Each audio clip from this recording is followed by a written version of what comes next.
U.S. warplanes and troops land in Saudi Arabia. President Bush says they are for defense. Quote, "We are not at war." In defiance, Iraq annexes Kuwait. Other Arab nations hold a mini summit tomorrow. This is the CBS Evening News. Dan Rather reporting live from Amman, Jordan. Good evening. It's early morning here in the Middle East. There are these major developments in the growing Gulf crisis. The first wave of U.S. combat troops ever to serve in Saudi Arabia on an actual military mission arrived in the Desert Oil Kingdom.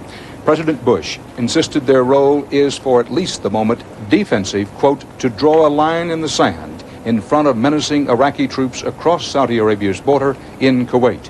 In a direct challenge today, Iraq formally annexed the conquered Kuwait. Here in Jordan, King Hussein said he would not recognize that annexation. A mini-Arab summit is now scheduled to begin in Cairo tomorrow. For the latest on the military picture, we go to the Pentagon and CBS News correspondent David Martin. David? Dan, the first American combat aircraft and troops began arriving in Saudi Arabia today, but they are only a small fraction of the force that's being sent on what is an unprecedented mission that has no end in sight. To put forces of significant size, air and ground forces, into Saudi Arabia is a new departure for us. The situation's uncertain. We don't know how long it will last. We don't know when it will end. More F-15 fighters left their East Coast base today to join those already on the ground in Saudi Arabia, where they will team up with AWACS early warning radar planes to defend against Iraqi aircraft. Chartered commercial airliners continued to ferry elements of what will be a 5,000-man brigade from the 82nd Airborne. My mission right now and the mission of the Armed Forces of the United States is to take up defensive positions. Pentagon officials say thousands more troops and scores of aircraft are still to come. F-16 ground attack jets will head for Saudi Arabia within the next 24 hours. Transport ships filled with equipment and supplies for ground troops are steaming toward Saudi Arabia. And officials say brigades from the 24th Infantry Division, the 101st Airborne Division, and the 2nd Marine Division will soon be flown into Saudi Arabia. The soldiers' families could only wait and watch at home. Well, that's part of being in the Army, the need-to-know basis. If you don't need to know, then you won't know. All of the American servicemen will be provided with protective clothing against the possibility of an Iraqi chemical attack.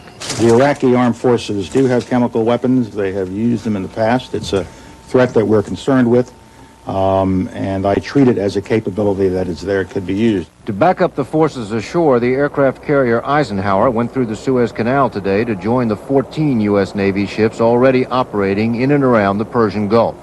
A Soviet frigate is also operating in the Gulf as the U.S. works to put together an international naval blockade of Iraqi oil shipments. 19 more U.S. warships, led by the carrier Saratoga and the battleship Wisconsin, are just beginning their voyage across the Atlantic. Again today, F-111 bombers could be seen at a NATO base in Turkey, from which they could easily reach the oil fields in northern Iraq. Although the mission now is to defend Saudi Arabia, that could change. We're prepared for other missions that may be assigned to us, but I don't want to get into speculating about what those possible missions might be or the size of forces needed to accomplish them. Pentagon officials say that so far there has been no sign of any Iraqi reaction to the flow of American forces into Saudi Arabia. But Saddam Hussein still has more than 100,000 troops massed just across the border inside Kuwait. Dan? President Bush went on nationwide radio and television earlier this morning to explain to the American public in simple, direct